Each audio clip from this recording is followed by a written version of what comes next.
We are one, but we are many, and from all the lands on earth we come. We share a dream and sing with one voice. I am, you are, we are Australia. My name's Torres Webb, and my traditional homelands is up in the Torres Strait in the far east, Erub Darnley Island. I started my leadership journey with the Australian Rural Leadership Foundation. I completed my course in, I think, around about 2012. Might have been course 18. I heard about the ARLP, I think it was through a newspaper. Yeah, through a newspaper, a local newspaper in the Torres Strait. The Torres News back then. And I saw the advertisement and I thought, wow, this could be a really fantastic opportunity to continue to grow and have an opportunity for new learning experiences, to travel to all these other rural communities and regional areas to understand some of the the issues that they're facing, but also their ways of creative ways of looking at ways of advancing and supporting their community. It really strengthened the foundations and really my inner core around leadership and my leadership journey, to really feel more stronger and confident in myself, to continue to strive for positive, sustainable, and really hopeful futures.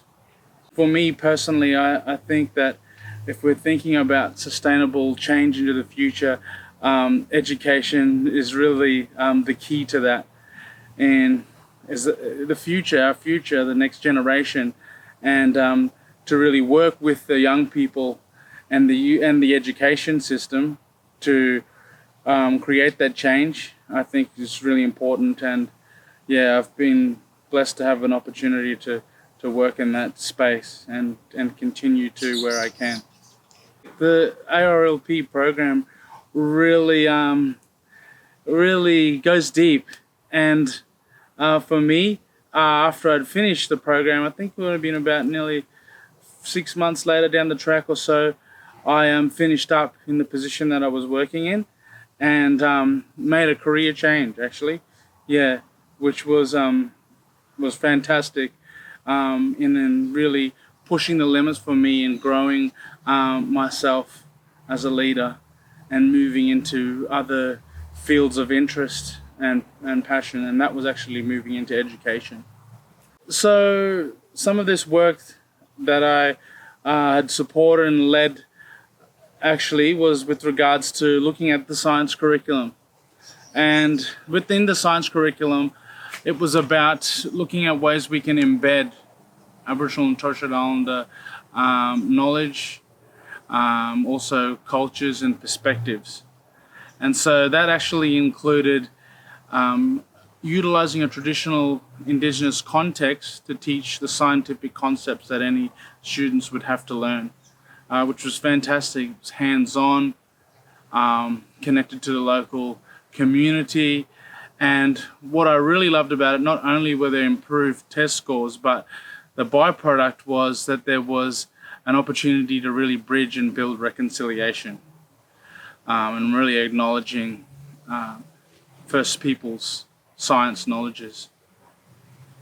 Currently, I'm now working within the CSIRO as an cultural capability advisor, really about supporting what Indigenous-led science will look like, really valuing and acknowledging Aboriginal and Torres Strait Islander science knowledges and what we can bring to the table in really shaping the science landscape across Australia for all. It's been an interesting journey in my leadership journey. If I trace back and think back to as a young child, actually growing up, it was, must have been around about maybe even 8 years old. This amazing news came up, and it was a discussion in the classroom actually, and it was with relation to Uncle Koiki Mabo's and the decision around terra nullius.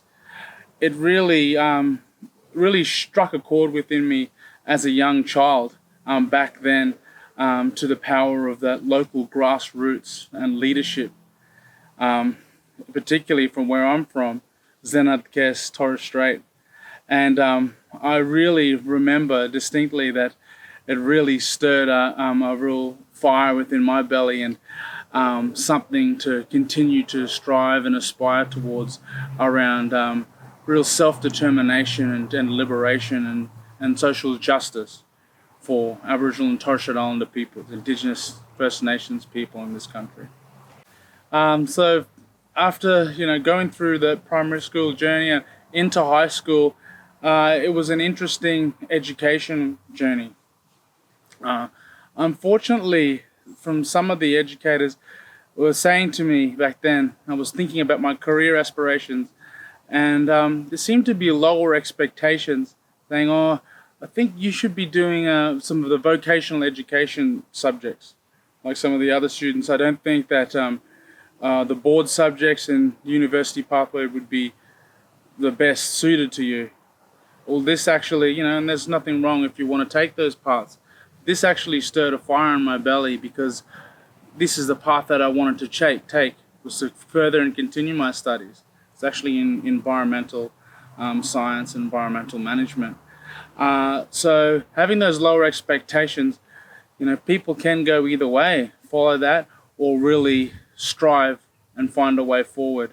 And that sort of is another step. Well, it was another step in my leadership journey to continue to strive and to grow and learn. Because leadership is about continuing to learn and be open to learning new things.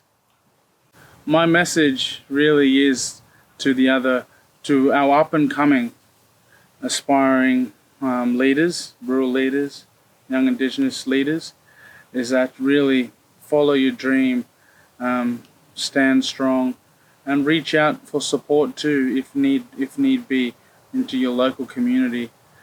You continue on your journey. You're forever learning and forever growing. Continue to keep strong in cultural practices around really respecting your elders and sitting and listening as the guides for us.